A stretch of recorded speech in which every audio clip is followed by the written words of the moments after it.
Hello everyone, welcome to my channel. আশা করি আপনারা সকলেই ভালো আছেন। তো আমি নর্মালি ভিউজেস এর ভিডিও করে থাকি। আহ, তো আজ ফার্স্ট নর্মালি ফুল স্ট্যাক ওয়েব ডেভেলপার নিয়ে কথা বলবো। তো আমি মোটামুটি 2.5 মাস ধরে গ্রামে আছি, যেহেতু এখন করোনা পরিস্থিতি আর তেমন ঘোরাফেরাও নেই। আর ঢাকা যাওয়ার জন্য মন অস্থির, কিন্তু যেতে পারতেছি না। সেজন্য মূলত এই একটা জাস্ট প্রেজেন্টেশন তৈরি করেছি, পিডিএফ, পাওয়ার পয়েন্ট প্রেজেন্টেশন। আমার কখনো এক্সপিরিয়েন্স নেই, জাস্ট টেমপ্লেট নিয়ে ইউজ করেছি। এটা হচ্ছে যে আমি আগেই বলেছি যে এটা ফুল স্ট্যাক ওয়েব ডেভেলপার হওয়ার জন্য আমাদের কোন কোন বিষয়গুলোতে ফোকাস করতে হবে সেগুলো। বাসায় বসে থেকে বোর লাগতেছিল, তাই নর্মালি কন্টেন্ট রেডি করার চেষ্টা করেছি। যদি ভালো লাগে অবশ্যই কমেন্টস করে জানাবেন। হ্যাঁ, তো আসুন দেখি এই ফুল স্ট্যাক ওয়েব ডেভেলপার হওয়ার জন্য কি কি করতে হয়। তো প্রথমে বলে রাখি যে আমার আসলে কোনো সফটওয়্যার ফার্মে জব করার অভিজ্ঞতা নেই, বিশেষ করে বাংলাদেশীয় কোনো ফার্মে আমি জব করিনি। আমার বন্ধুবান্ধবরা সবাই কাজ করেছে, তাদের এক্সপিরিয়েন্স নিয়ে তাদের কাছ থেকে শুনে, হ্যাঁ, মূলত এটা হচ্ছে সারাউন্ডিংস লার্নিং বলতে পারেন। আর একাডেমিক যে আমার যে আইডিয়া আছে সেটা থেকেই মূলত এই পাওয়ার পয়েন্ট স্লাইড তৈরি করা। তো এটা টাইটেল হচ্ছে যে full stack web developer, journey to be a full stack web developer. তো ফার্স্ট যেসব আইডিয়া আমাদের থাকতে হয় সেটা হচ্ছে যে একজন স্ট্যাটিক বা ফ্রন্ট এন্ড ওয়েব ডেভেলপার হতে হলে আমাদেরকে কি কি আইডিয়াগুলো থাকতে হবে, যে আমাদের HTML CSS এবং জাভাস্ক্রিপ্ট মাস্ট থাকতে হবে। এরপর আপনি যে কোয়েরি, ভিউজেস, রিয়াক্ট বা অ্যাঙ্গুলার যেটা আপনি ইচ্ছা শিখতে পারেন। তো আমি এখন বলবো যে jQuery আসলে লার্নিংয়ের তেমন কোনো দরকার নেই। আপনার পারলে সরাসরি ভিউ, রিয়াক্ট, অ্যাঙ্গুলারের ভিতর যে কোনো একটা চুজ করে নেবেন। এরপর হচ্ছে যে ব্যাক এন্ড যে ল্যাঙ্গুয়েজগুলো আছে, যে ব্যাক এন্ড ল্যাঙ্গুয়েজগুলোর ভিতরে আপনি চুজ করতে পারেন গো, জাভা, পাইথন, নোড, পিএসপি। তা আমার মূলত পিএসপি বেসড ক্যারিয়ার।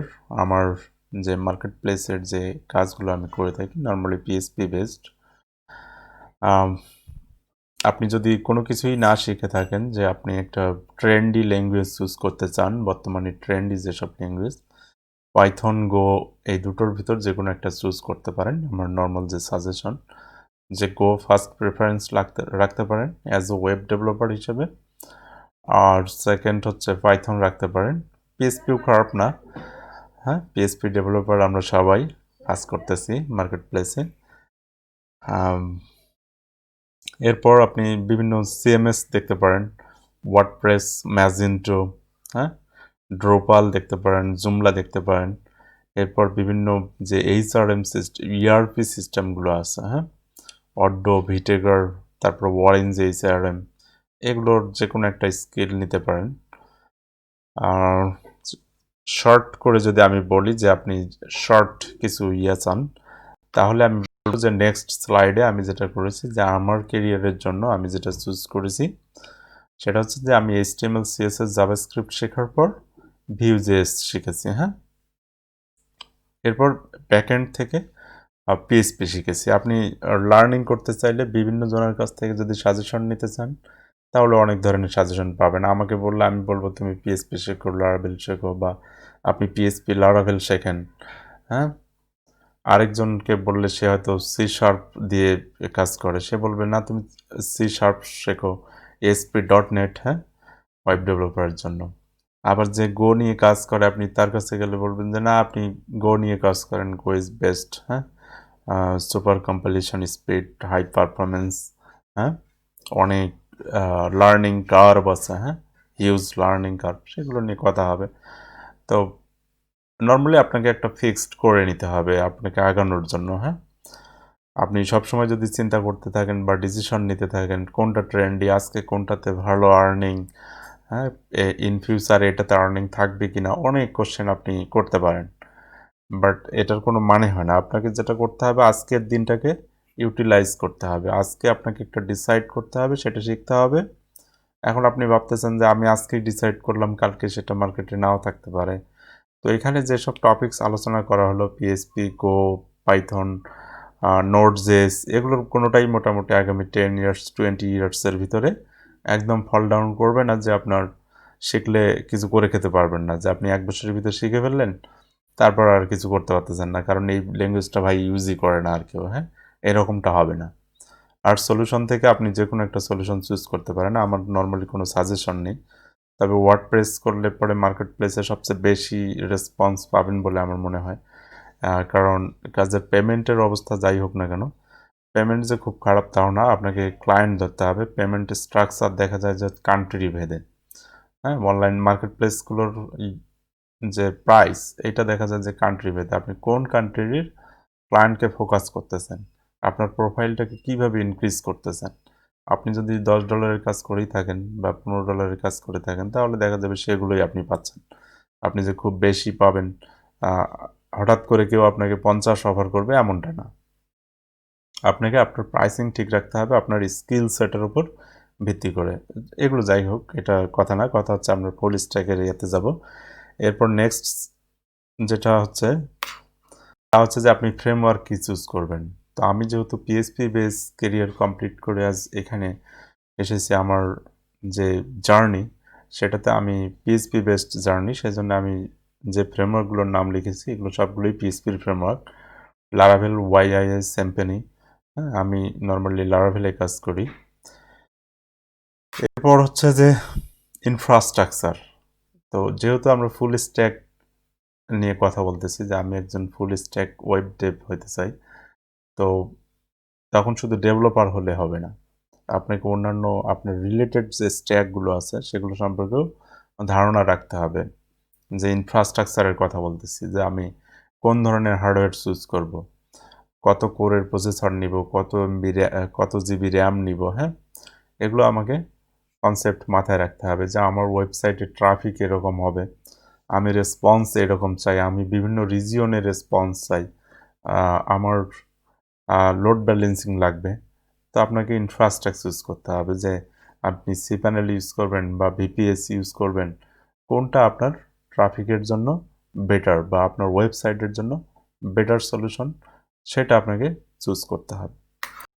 তো আপনি হয়তো ভাবতেছেন যে আজকে কথা বলতেছি 2020-তে, তো ভিপিএস বা সিপ্যানেল নিয়ে কথা বলতেছি কেন? What about cloud? তো ক্লাউডের কথা যদি বলি, যে এ নিয়ে ডিসকাস করার মতো এক্সপিরিয়েন্স যে আমার খুব বেশি আছে তা না। আমি শুধু আপনাকে পাবলিক যে প্রোভাইডারগুলো আছে সেগুলো নিয়ে বলতে পারি, যে আপনি AWS চুজ করতে পারেন, গুগল ক্লাউড চুজ করতে পারেন, ডিজিটাল ওশান চুজ করতে পারেন, ওরাকল চুজ করতে পারেন, তারপর হচ্ছে মাইক্রোসফট যে অ্যাজুর আছে, মাইক্রোসফট অ্যাজুর, এর যে কোনো একটা প্রোভাইডার নিয়ে কাজ স্টার্ট করতে পারেন। তাদের যে সার্ভিসগুলো আছে, যে সলিউশনগুলো আছে, সেগুলো সম্পর্কে স্টাডি করতে পারেন। করে আপনার স্কিল আপনার প্রোফাইলে সেটা অ্যাড করতে পারেন। ওকে, তো এখানে আমি কি পাবো? এই ক্লাউডগুলোতেও আমি অবশ্যই একটা ভিপিএস পাবো। হ্যাঁ, চাইলে সেখানে আমি সিপ্যানেল ইনস্টল দিতে পারবো। তো এটা হচ্ছে প্রাইমারি স্টেজ। তারপর হচ্ছে আপনাকে আরও কিভাবে ইন্টিগ্রেশন করতে হয়, কিভাবে কমপ্লিট একটা সলিউশন দিতে হয়, সেই সম্পর্কে ধারণা রাখতে হবে। তো ক্লাউড যে প্রোভাইডারগুলো আছে সেগুলো সম্পর্কে আমি বললাম, আপনারা শুধু স্টাডি স্টার্ট করবেন। ওকে, এরপর হচ্ছে যে হোয়াট অ্যাবাউট ডিএনএস। হ্যাঁ, ডিএনএস নিয়ে তেমন মাথা ঘামানোর কিছু নেই, যে আপনার একটা ডোমেইন নেম, হ্যাঁ, লাগবে। একটা ওয়েবসাইট হোস্ট করতে হলে পরে আমরা একটা সার্ভারে হোস্ট করে থাকি, সেটাতে নর্মালি কি থাকে, আইপি অ্যাড্রেস থাকে। তো আইপি অ্যাড্রেস, আমার আইপি অ্যাড্রেস সবাই জানতে পারবে না, হ্যাঁ, বা সেটা মনে রাখতে পারবে না। আপনি যখন এসিওর কথা চিন্তা করবেন, হাজারো লক্ষ কোটি মানুষের কথা চিন্তা করবেন, বিভিন্ন কান্ট্রির কথা চিন্তা করবেন, তো আপনার এই যে আইপি অ্যাড্রেস, এটা দিয়ে সবাই ব্রাউজ করতে পারবে না। হ্যাঁ, আমরা নর্মালি এখন টেকনোলজি নির্ভরশীল হয়ে গেছি, যে আমরা 10 করতে গেলেও ক্যালকুলেটর ইউজ করি। সেরকম যে আপনার যে আইপি অ্যাড্রেসটা, এটাও কেউ রিমেম্বার করে রাখবে না, আপনার সাইট কেউ ভিজিট করবে না, সেটার এগেনস্টে একটা ডোমেইন নেম ইউজ করতে হবে। তখন কি হবে, আপনার একটা আমাদের যে মেইন কনটেক্সটটা আছে, যে আমরা আমাদের যে টার্গেটটা আছে, টার্গেট বেস ক্লায়েন্ট ধরতে পারবো, যে আমি বিউটি প্রোডাক্ট নিয়ে কাজ করতে চাই। হ্যাঁ, তো এখন বিউটি প্রোডাক্ট নিয়ে কাজ করতেছি, যদি আমার ডোমেনের নাম বিউটি কিওয়ার্ডটা থাকে, তাহলে যে বিউটি প্রোডাক্ট সার্চ করবে সে আমার সার্চ ইঞ্জিনে আমার যে কিওয়ার্ডটা থাকবে, আমার যে ডোমেনটা থাকবে, সেটার একটা প্রায়োরিটি থাকবে। ওকে, তো অ্যাজ এ ডেভেলপার আপনাকে যেটুকু কনসেপ্ট রাখতে হবে যে কোন কোন রেজিস্ট্রার আছে, কাদের কাছ থেকে আমরা ডোমেন পারচেজ করতে পারি, এবং এই ডিএনএস এর রেকর্ডগুলো আমরা কিভাবে ম্যানেজ করতে পারি, কিভাবে একটা হোস্টকে পয়েন্ট করতে হয় একটা ডোমেন থেকে, কিভাবে আমরা ইনকামিং মেইল সার্ভার ফিক্স করতে পারি এমএক্স রেকর্ড চেকের মাধ্যমে, তারপরে কিভাবে এসপিএফ রেকর্ড আমরা সেট করতে পারি যেন আমাদের সেন্ডিং ভ্যালুটা ক্রিয়েট হয় বিভিন্ন রিসিভিং সার্ভারের কাছে, যেমন জিমেইল, হটমেইল, হ্যাঁ, আউটলুক, এদের কাছে আমাদের যে ভ্যালুটা সেটা কিভাবে আমরা ক্রিয়েট করতে পারি এসপিএফ রেকর্ডের মাধ্যমে, সেগুলো আপনাকে জানতে হবে। খুব ডিটেলস কিছু না, আপনাকে যে ডিএনএস সার্ভার এখনও সেট আপ দিতে হবে, তার বিভিন্ন কনফিগারেশন আপনাকে করতে হবে, এমনটা ডিএনএস সার্ভার অলরেডি আছে, আপনি ডিএনএস সার্ভার কীভাবে ইউজ করবেন, কীভাবে আপনার ডোমেইন নেমকে পয়েন্ট করবেন, কীভাবে রেকর্ডগুলো বসাতে পারবেন, যেমন like a record, NS record, সিনেম, max, text, SPF record, এগুলো কীভাবে বসাতে পারবেন সেগুলো জানলেই হবে। এরপর যেটা করতে হবে সেটা হচ্ছে, আপনাকে এত কথা বললাম, এখন ধরেন একটা এক্সাম্পল যে আপনাকে কেন ফুল স্ট্যাক ওয়েব ডেভেলপার হতে হবে বা একটা কনসেপ্ট কেন রাখতে হবে।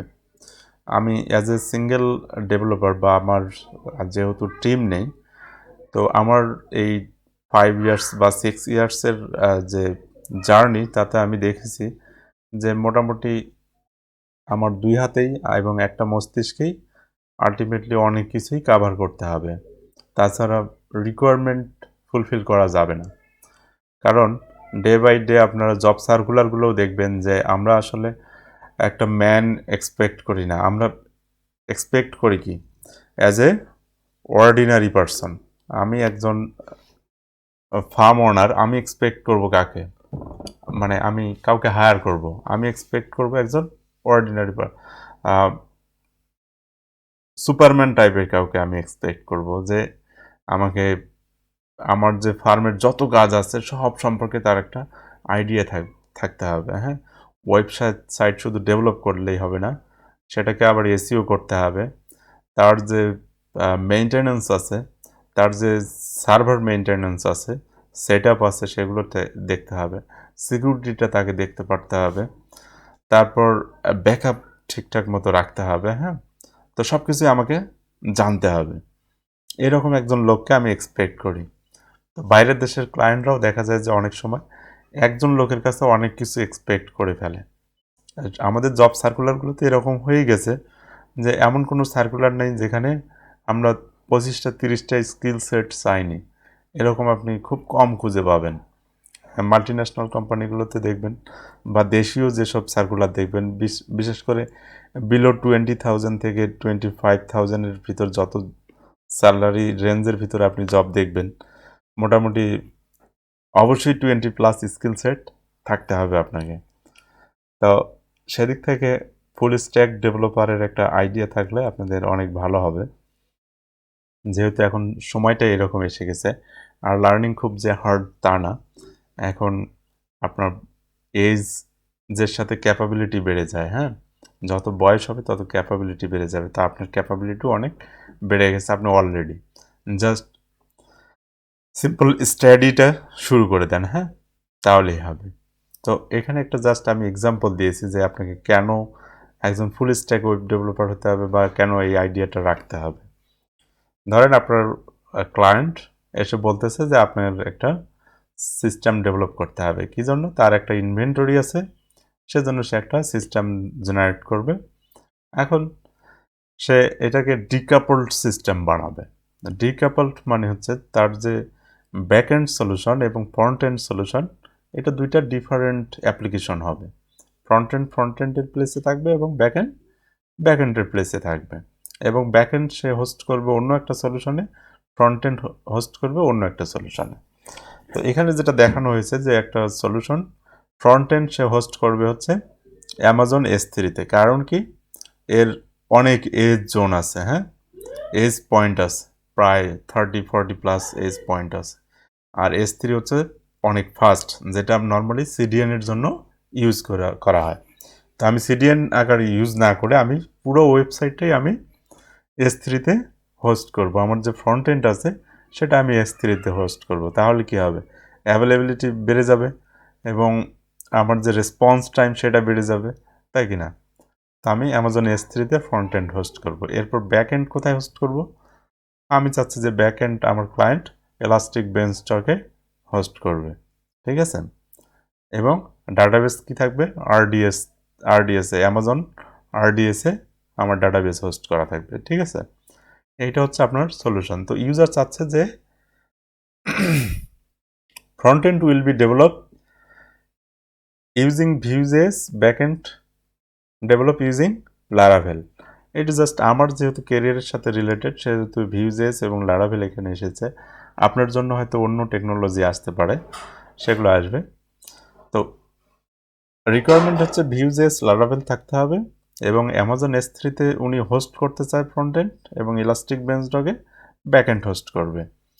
আর ডাটাবেস আরডিএসে থাকতে হবে, এটাই হচ্ছে ওনার চাহিদা।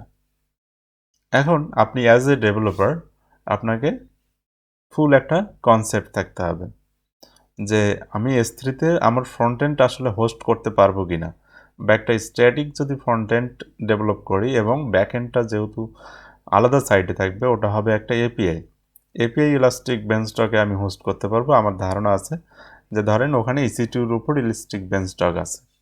এখন অ্যামাজন S3-তে আসলে আমি স্ট্যাটিক ওয়েবসাইট হোস্ট করতে পারবো কিনা এ সম্পর্কে তো আমার একটা আইডিয়া থাকতে হবে। আসলে S3-তে ওয়েবসাইট হোস্ট করা যায়, আমরা নেক্সট কোনো ভিডিওতে দেখব, যখন আমি এই ফুল স্ট্যাক ওয়েব ডেভেলপারের যে কনসেপ্টগুলো দেওয়া থাকবে সেগুলোর আলাদা আলাদা প্র্যাকটিক্যাল সেশন আমি রেডি করতে পারবো কিনা আমি শিওর না, বাট আমি চেষ্টা করব। এখন ইউজারের চাহিদা অনুযায়ী আমরা নেক্সট স্লাইডগুলোতে দেখব যে আমাদের যে ফুল যে কনসেপ্ট সেটা আসলে কি দাঁড়ায়, এবং সেখানে কত কত আরও রিলেটেড টেকনোলজি এসে অ্যাড হয়। তো ফার্স্ট আমরা ধরেই নেই যে আমাদের ফ্রন্ট এন্ড হবে হচ্ছে অ্যামাজন S3-তে এবং ব্যাক এন্ড থাকবে elastic beanstalk. What about domain? তাহলে আমরা এখন ডোমেন কই থেকে পাবো, ঠিক আছে? তো ধরে নেই যে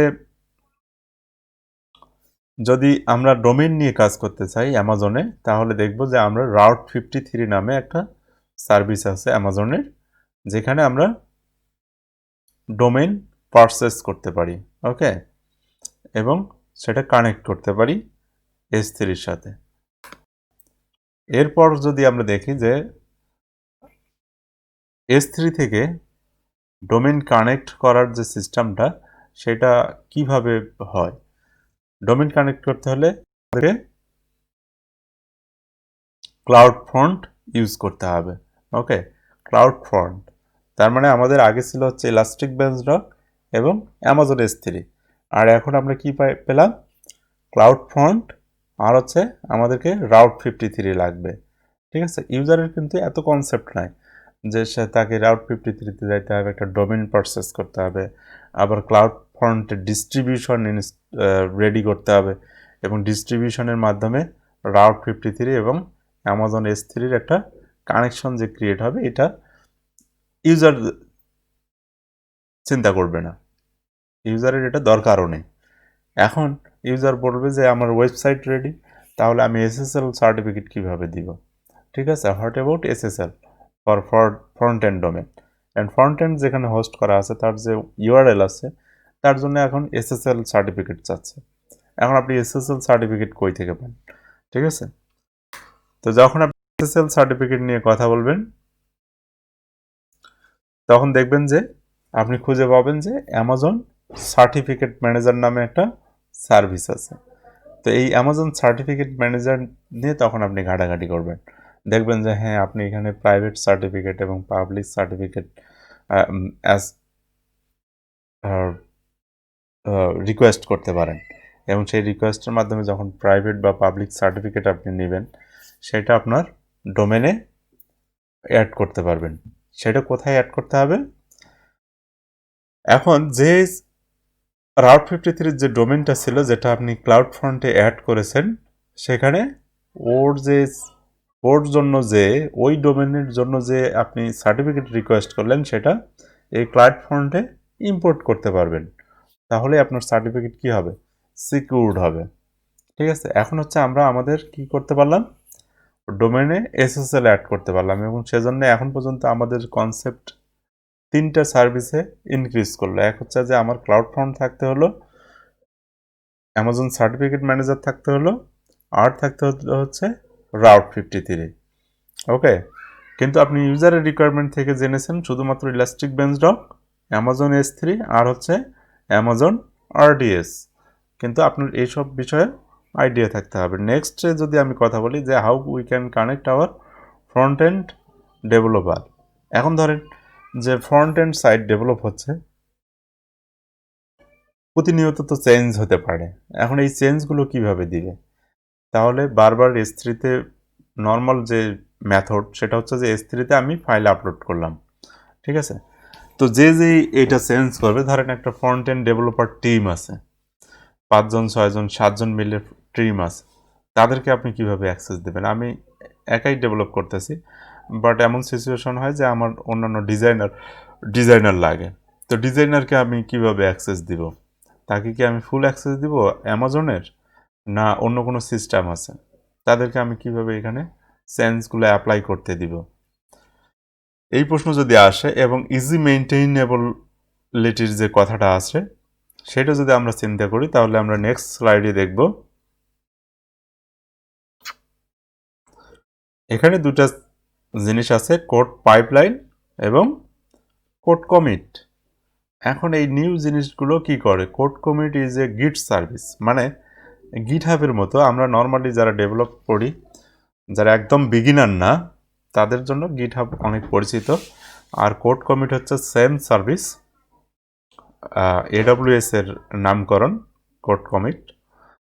এবং কোড পাইপলাইন আরেকটা সার্ভিস আছে, যেটা হচ্ছে যে আপনি যদি কোনো ব্রাঞ্চে পুশ করেন বা কমিট করেন, তাহলে ওই কমিটটাকে সে নিয়ে আপনার অ্যামাজন S3-তে ফাইল আপলোড করে ফেলবে। অর্থাৎ আপনি যখনই কোনো একটা ব্রাঞ্চে ডাটা চেঞ্জ করবেন, ওই স্পেসিফিক ব্রাঞ্চে আপনার S3-তে ডাটা আপডেট হয়ে যাবে। ওকে, বা ডিজাইন বা আপনার কোড লজিক এগুলো চেঞ্জ হয়ে যাবে। সেটা আবার ক্লাউড ফ্রন্ট কি করবে? ডিস্ট্রিবিউশনে অ্যাপ্লাই হয়ে ফ্রন্ট এন্ডে ইউজারের এন্ডে দেখাবে। ওকে, ইউজার সেই চেঞ্জটুকু দেখতে পারবে। তার মানে আমি যদি কোড কমিটে ইউজার ক্রিয়েট করি এবং সেই ইউজারকে যদি রিড এবং রাইট পারমিশন দেই, শুধু ওই ব্রাঞ্চে যদি পুশ করার ক্যাপাবিলিটি দেই, তাহলে আমার যে ডেভেলপার আছে সে ডেভেলপ করবে এবং সে তার গিটে পুশ করবে, এবং তার চেঞ্জ অটোমেটিক্যালি কোড পাইপলাইনের মাধ্যমে S3-র বাকেটে অ্যাপ্লাই হবে। ওকে, এখন ওই বাকেট থেকে ইউজাররা দেখতে পারবে।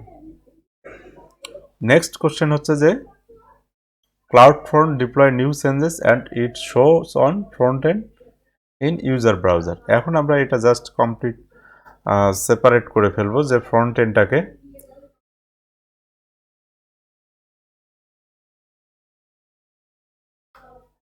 জাস্ট ফ্রন্ট এন্ড সাইডটাকে আমরা একদিকে করে রাখলাম, যে এটা হচ্ছে ফুল ফ্রন্ট এন্ড সলিউশন।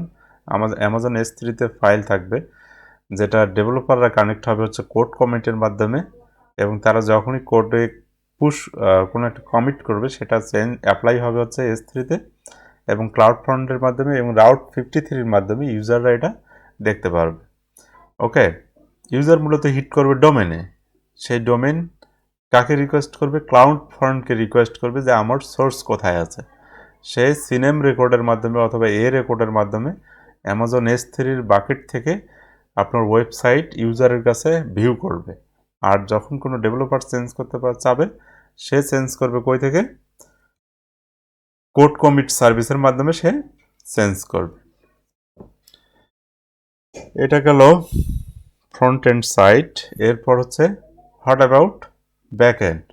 এখন আমরা যদি ব্যাক এন্ড নিয়ে কথা বলি, তো ফ্রন্ট এন্ডে নর্মালি অ্যামাজন S3 শুধু ছিল ইউজারের রিকোয়ারমেন্ট অনুযায়ী, তারপর আমরা অ্যানালাইসিস করে এই ফুল সলিউশন পেলাম। এখন আমরা দেখব ব্যাক এন্ডে। তো ব্যাক এন্ডে ইলাস্টিক বেঞ্চস্টক আছে, এবং আমি জানি যে ইলাস্টিক বেঞ্চস্টক নর্মালি EC2 দিয়ে কাজ করে। EC2-র উপরে র্যাপিং করে যে আমি একটা ম্যানেজড সলিউশন চাই, হ্যাঁ, একটা ম্যানেজড সলিউশন চাই। আমার খুব বেশি কনসেপ্ট নাই, ইলাস্টিক বেঞ্চস্টক আমি ইউজ করব, আমার অ্যাপ্লিকেশনগুলো ইজিলি হোস্ট করতে পারবো এর মাধ্যমে। ওকে, এখন আমার ইনভেন্টরি সলিউশন আমি এখানে হোস্টিং করতেছি। তো ধরে নিলাম যে আমার যে PHP অ্যাপ্লিকেশন সেটা আমি হোস্ট করে ফেলেছি আমার EC2-র মাধ্যমে, EC2-তে ইলাস্টিক বেঞ্চস্টকে একটা অ্যাপস ক্রিয়েট করার মাধ্যমে। এখন আমি ডাটাবেজে কানেকশন দিব কিভাবে? তো ডাটাবেজের কানেকশন দেওয়ার জন্য আমাদেরকে কি করতে হবে? RDS সলিউশন আছে, সেখানে আমাদের ডেটাবেস ক্রিয়েট করতে হবে। ওকে, এখন ডেটাবেস ক্রিয়েট করে আপনি আবার কানেক্ট করে আবার পুশ করলেন, যেটা ইলাস্টিক বেঞ্চস্টকে আবার অ্যাপ্লাই হলো। এরপর যেটা হবে যে আপনি চাবেন যে আমার এখানে একটা অ্যাপ্লিকেশনের এগেনস্টে আপনি চান যে 5টা ইনস্ট্যান্স কাজ করুক অ্যাট এ টাইম, তাহলে কিভাবে করবেন? বা অ্যাভেলেবিলিটি যদি বাড়াতে চান, বিভিন্ন রিজিয়নে যদি সার্ভার রাখতে চান, ক্লাউডে যেহেতু আমরা কাজ করি, তাহলে বিভিন্ন রিজিয়নে যদি লোডগুলো ডিভাইড করতে চাই, সেটা আমি কিভাবে করতে পারবো? সেজন্য আমার লাগবে হচ্ছে লোড ব্যালেন্সার, এবং আমার SSL সার্টিফিকেটের জন্য লোড ব্যালেন্সার লাগবে। আমরা নেক্সট স্লাইডে দেখি যে অ্যামাজন সার্টিফিকেট ম্যানেজার থেকে আমরা একটা SSL সার্টিফিকেট নিলাম এবং সেটা লোড ব্যালেন্সারে অ্যাড করলাম। ওকে, অ্যাড করে EC2-র সাথে কানেক্ট হলো ইলাস্টিক বেঞ্চস্টক র্যাপারের। হ্যাঁ, আর এই EC2-তে যে অ্যাপ্লিকেশন আছে ওটা RDS এর সাথে কানেক্ট হলো। ওকে, তো এই ছিল নর্মাল আমার হচ্ছে জার্নি। আশা করি আপনাদের ভালো লেগেছে। কমেন্টস করে জানাবেন, আরও অনেক কোশ্চেন থাকবে, সেগুলো সম্পর্কে আপনি কমেন্টস করবেন। Okay, thanks for watching this video, by.